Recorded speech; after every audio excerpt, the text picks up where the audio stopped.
दोस्तों आज हम पढ़ेंगे motion of A charge particle in electric field and magnetic field. यानी कि कोई भी चार्ज पार्टिकल है उसको एक्सटर्नल इलेक्ट्रिक फील्ड और मैग्नेटिक फील्ड रखने पर उस पर क्या प्रभाव पड़ेगा, उसकी मोशन किस तरह से होगी, उसके बारे में हम पढ़ने वाले हैं। तो दोस्तों दो चीज है इसमें, एक तो हम जो पार्टिकल है चार्ज पार्टिकल उसके मोशन के बारे में बात करेंगे, दूसरा कि इसकी ट्रेजेक्टरी क्या है, इसका पाथ क्या है उसके बारे में बात करेंगे। तो इसमें पहला देखेंगे दोस्तों हम कि जब चार्ज पार्टिकल है उस पर केवल इलेक्ट्रिक फील्ड है, इलेक्ट्रिक फील्ड ओनली। दूसरा इसमें हम क्या टॉपिक पढ़ने वाले हैं, मैग्नेटिक फील्ड ओनली। अब दोस्तों इलेक्ट्रिक फील्ड है ये दो तरह से हो सकता है, या तो हम चार्ज पार्टिकल पर जो एक्सटर्नल इलेक्ट्रिक फील्ड लगा रहे हैं वो क्या हो सकता है, तो इलेक्ट्रिक फील्ड है वो यूनिफॉर्म हो सकता है, यूनिफॉर्म हो सकता है या फिर नॉन यूनिफॉर्म हो सकता है, नॉन यूनिफॉर्म। यानी कि या तो यूनिफॉर्म इलेक्ट्रिक फील्ड होगा या नॉन यूनिफॉर्म होगा। ऐसे ही जो बी है मतलब मैग्नेटिक फील्ड है ये भी दो तरह का हो सकता है, या तो यूनिफॉर्म मैग्नेटिक फील्ड या फिर नॉन यूनिफॉर्म मैग्नेटिक फील्ड। अब दोस्तों इस पहला देखते हैं कि जब इलेक्ट्रिक फील्ड के अंदर रखेंगे कोई भी चार्ज पार्टिकल को तो उसकी मोशन कैसे होगी, उस पर क्या प्रभाव पड़ेगा। तो मैं इसको कर देता हूं।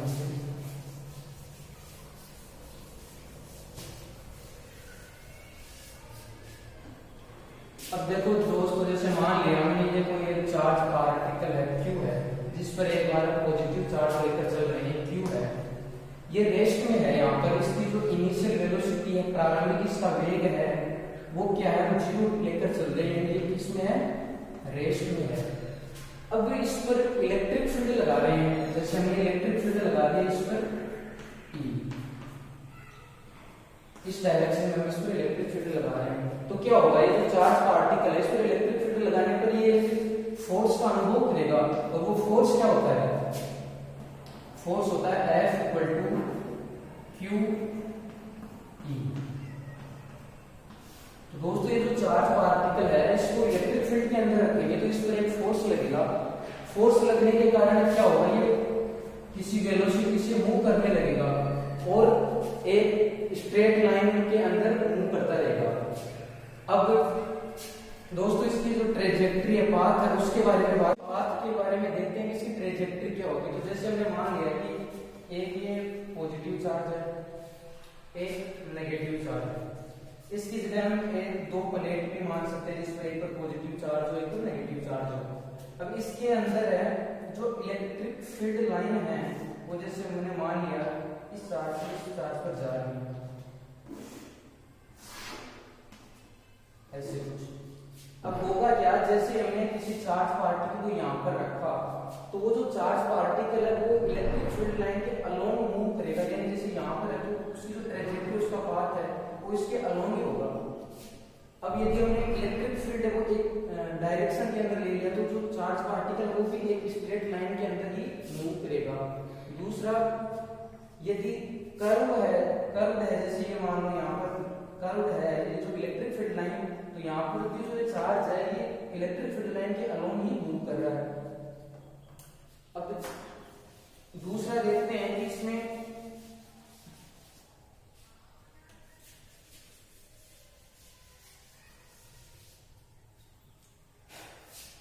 अब दोस्तों ये चार्ज पार्टिकल है, पहले केस में हमने इसको रेस्ट में लिया था, अब यदि रेस्ट में नहीं है इसकी कोई इनिशियल वेलोसिटी v है तब इस पर क्या प्रभाव पड़ेगा, तब इस पर केवल इलेक्ट्रिक फील्ड लगाने पर सेम रहेगा कि वो इस पर फोर्स लगने वाला है F equal to Q E, force same नहीं होगा क्योंकि ये हम जो चार्ज ले रहे हैं ये क्या है, टेस्ट चार्ज है, और जो सोर्स चार्ज है जिसके कारण ये जो इलेक्ट्रिक फील्ड अराइज हो रहा है तो ये मूव कर सकता है, ये मूव करेगा तो उसका इलेक्ट्रिक फील्ड पर कोई इफेक्ट नहीं पड़ेगा, इसलिए फोर्स सेम है तो वो सेम होगा पूरा डिस्कशन। इसके बाद में सेकंड हम देखते हैं कि जो चार्ज पार्टिकल है उसको मैग्नेटिक फील्ड के अंदर रख रहे हैं तो क्या होगा। चार्ज पार्टिकल क्यू था, इसकी इनिशियल वेलोसिटी 0 है, यानी स्टार्टिंग में रेस्ट के अंदर है। अब यदि इस पर बी लगाते हैं, हम किसी भी डायरेक्शन में ले सकते हैं, जैसे मान लो बी मैग्नेटिक फील्ड इस डायरेक्शन के अंदर ले लिया।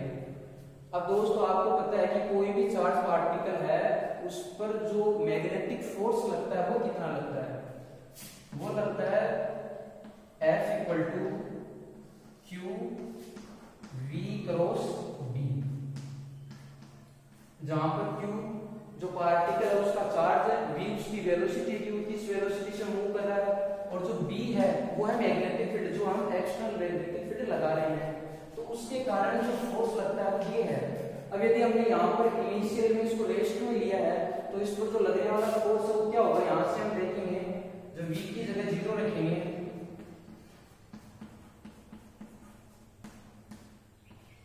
तो ये हमें 0 प्राप्त हो रहा है। इसका मतलब क्या हुआ कि कोई भी जो रेस्ट चार्ज है उस पर मैग्नेटिक फील्ड लगाने पर उसकी पोजीशन है वो चेंज नहीं होगी, वो जैसा पहले था वैसा का वैसा ही बाद में रहेगा। अब बात करते हैं यदि इसकी इनिशियल वेलोसिटी कुछ हमें दे रखी हो तब क्या होगा।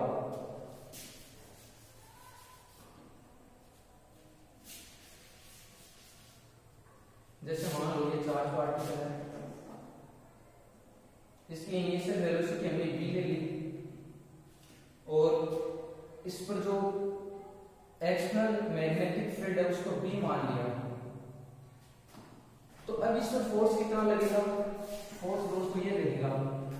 अब इसमें केस लेते हैं अलग अलग, क्या होगा।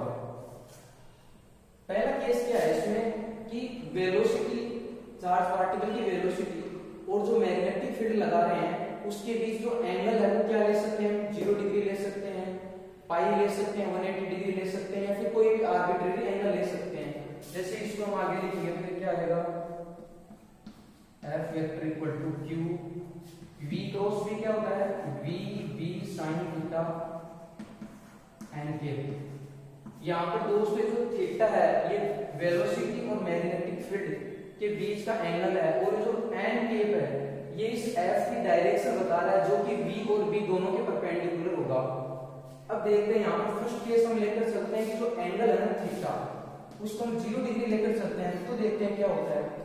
एंगल 0 डिग्री लेने का मतलब क्या हुआ कि जो वेलोसिटी और v दोनों के बीच में एंगल 0 डिग्री है, दोनों एक ही डायरेक्शन में है, तो वहां पर जो फोर्स लग रहा है वो क्या होगा, 0 होगा। कैसे, साइन 0 का मान क्या रहेगा 0, तो F क्या हो गया, 0 हो गया। तो पहला केस तो ये है। दूसरा केस हम लें कि ये जो एंगल है इसको हम पाई ले लें 180 डिग्री, v और b के बीच का एंगल। यहाँ पर तो क्या थे, समांतर थे, v और b एक दूसरे के यहाँ पर है प्रति समांतर। जैसे मान लो ये चार्ज पार्टिकल v इधर जा रहा है, हमने इसे v इसके अपोजिट डायरेक्शन में लगा दिया, तो अब क्या होगा, अब भी वही F है वो 0 ही आएगा, क्यों, यहाँ पर साइन पाई रखेंगे तो 0 प्राप्त हो रहा है। अभी जो तीसरा केस है वो देखते हैं, वो थोड़ा इंपॉर्टेंट है।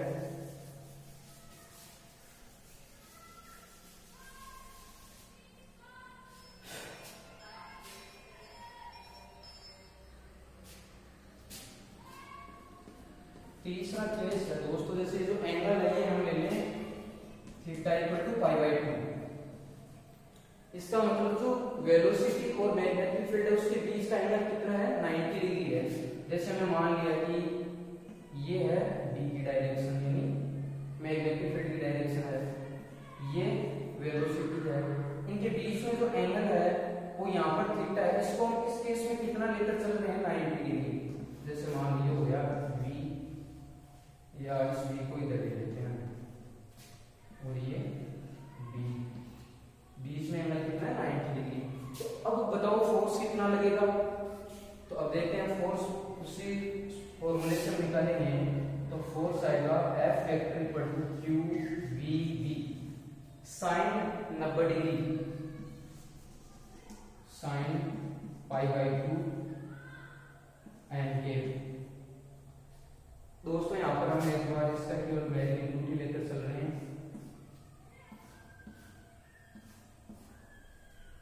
तो जो F का मैग्नीट्यूड है वो क्या प्राप्त होगा, हमको प्राप्त होगा क्यू वी जो कि मैक्सिमम है, तो साइन पाई बाई 2 की वैल्यू 1। अब ये तो इस पर लगने वाला फोर्स आ गया। अब इसकी ट्रेजेक्टरी, इसके पाथ के बारे में देखते हैं, वो पाथ कैसा होगा। तो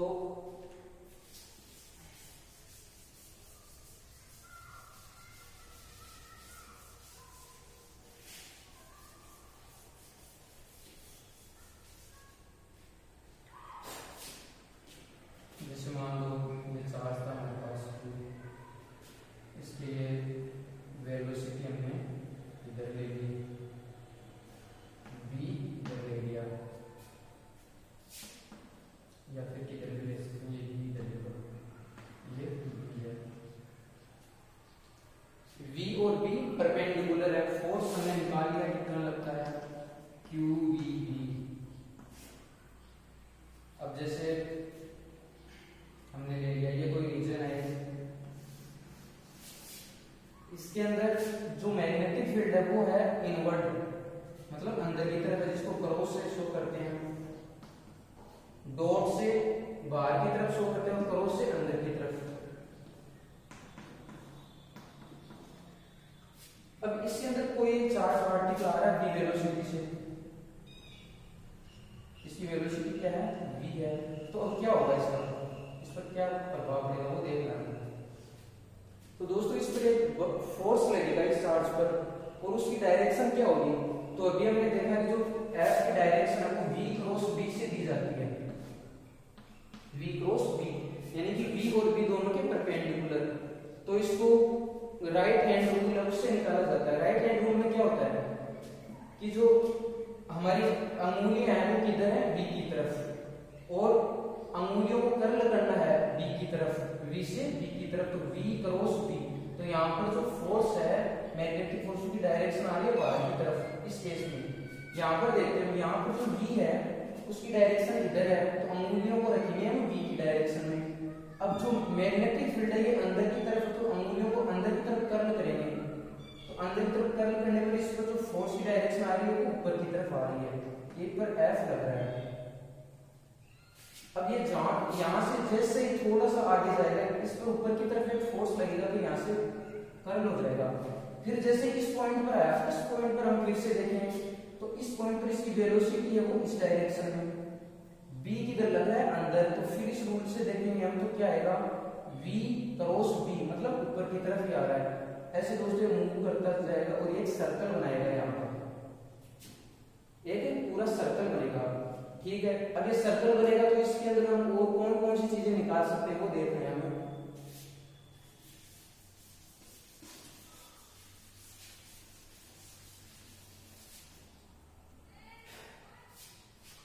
दोस्तों ऐसे सर्कल बना था हमारे पास, ये इसका सेंटर मान लो, इनिशियली यहाँ पर था चार्ज, और उसमें तो फोर्स है ना वो अंदर की तरफ लग रहा है, हर पॉइंट पर जो फोर्स है वो अंदर की तरफ है, इसको ऐसे शो कर सकते हैं। और ये हमने जो मैग्नेटिक फील्ड था वो लगाया हुआ है। अब ये जो फोर्स लग रहा है उसकी वैल्यू क्या है, F=QEB।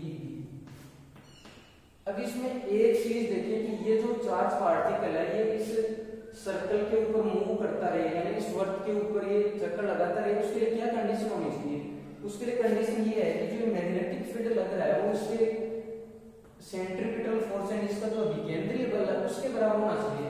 अब यदि हम मान लीजिए जो चार्ज पार्टिकल था, चार्ज पार्टिकल उसका मास m लेकर चले, तो इसका जो विकेंद्रीय बल है वो क्या होता है, अब विकेंद्रीय बल लिखते हैं mv²/r से, जहां पर ये जो r है वो इस जो सर्कल बनेगा उसकी रेडियस है, त्रिज्या, और v हम इसकी वेलोसिटी लेकर चल रहे हैं, m इसका द्रव्यमान है।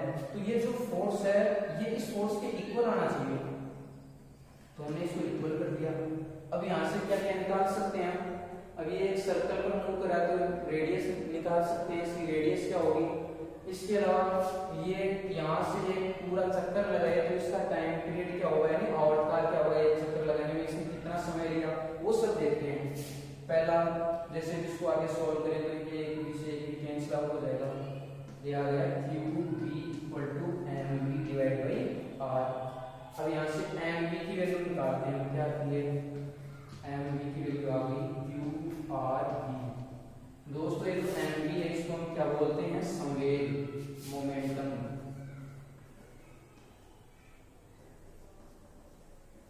ये क्या हो गया, संवेग। तो एक चीज तो ये होगी। दूसरा भी इसके अंदर देखें कि इसकी रेडियस क्या होगी, मतलब त्रिज्या क्या होगी।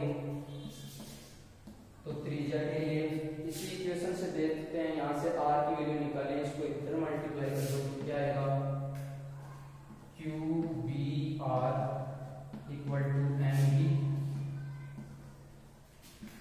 यहां से r की वैल्यू फाइंड आउट कर दो, V M divide by Q B. तो ये हमारे पास इसकी त्रिज्या प्राप्त होगी, रेडियस। ठीक है, इसके अलावा हम और क्या देख सकते हैं, इसके अंदर जो टाइम पीरियड है, इसका आवर्तकाल, इसको एक चक्कर लगाने में समय कितना लगा वो निकालना है। तो दोस्तों समय क्या होता है, चाल बराबर दूरी बटा समय, ये आप सभी को पता है। तो वहां से हम समय कैसे निकाल सकते हैं, दूरी डिवाइड बाई चाल। अब ये जो पार्टिकल है ये इस पर मूव करेगा, एक चक्कर लगाएगा, तो टोटल इसकी कितनी दूरी तय की, 2 पाई आर, वर्ग की जो परिधि है उसके बराबर दूरी तय की। तो हम यहाँ पर लिख देते हैं 2 पाई आर डिवाइड बाई इसकी जो वेलोसिटी है वो वेलोसिटी v लिख देते हैं। तो ये आ गया इसका टाइम पीरियड, आवर्तकाल आ गया। अब इसको आगे भी हम सोल्व कर सकते हैं। आगे सोल्व कैसे करेंगे, जो हमने r का मान निकाला है वो इस इक्वेशन के अंदर रख सकते हैं। तो आवर्तकाल t क्या आ जाएगा, 2 pi divide by v, r की जगह हम लिख सकते हैं V M divide by Q B. इस v से एक v कैंसिल आउट हो जाएगा। तो यहाँ पर जो t है क्या आ जाएगा, 2 pi M divide by Q B. ये हमारे पास क्या आ गया, इसका टाइम पीरियड आ गया। और इसके अंदर तो यही है। इसके अलावा जो तीसरा केस है वो क्या है,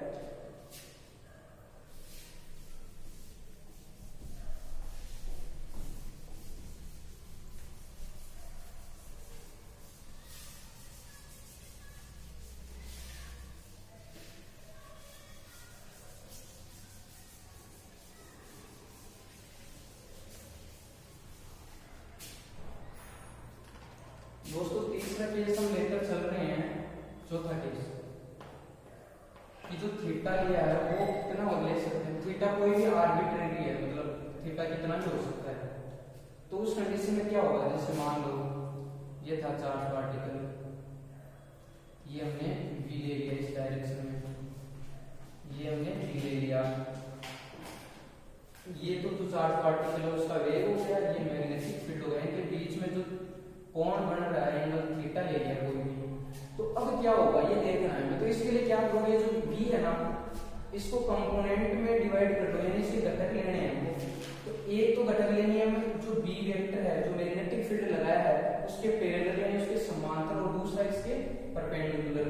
तो वो कंपोनेंट क्या होगी, जैसे इसका इसके समांतर जो घटक है वो क्या हो जाएगा v का, जिसको मैं v पैरेलल बोल रहा हूँ, वो हो जाएगा v cos theta.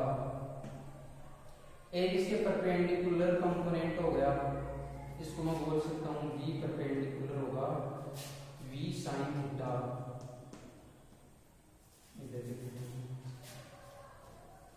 v perpendicular हो गया v sin थीटा। अब दोस्तों ये जो दोनों वेलोसिटी इनकी अलग अलग बात कर लेते हैं। अब ये जो v पैरेलल है, ये तो जो b है उसके समांतर ही है, तो दोनों के बीच में एंगल कितना होगा, 0 डिग्री। और ये जो v परपेंडिकुलर है, b के लंबवत है, तो इस दोनों के बीच में एंगल कितना होगा, 90 डिग्री। तो अब हम वही बात करते हैं कि टाइम पीरियड क्या होगा और इसकी रेडियस क्या होगी, इसकी ट्रेजेक्टरी क्या होगी, कैसे मूव करेगा।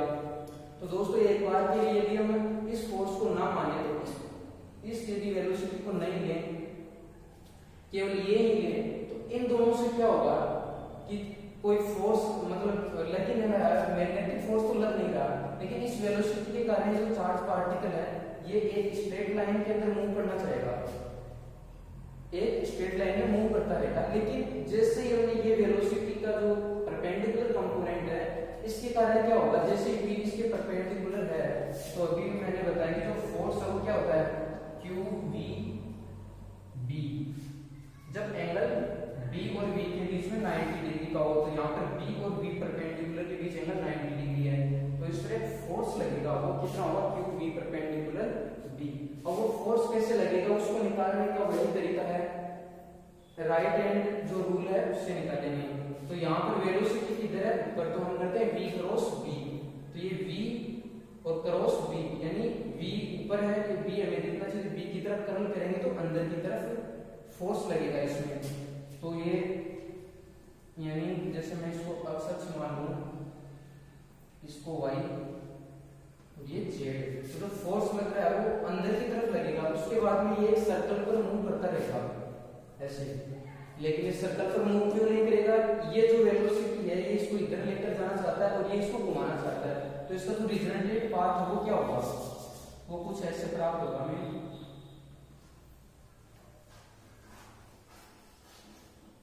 इस तरह से आएगा, इसको बोलते हैं हेलिकल पाथ,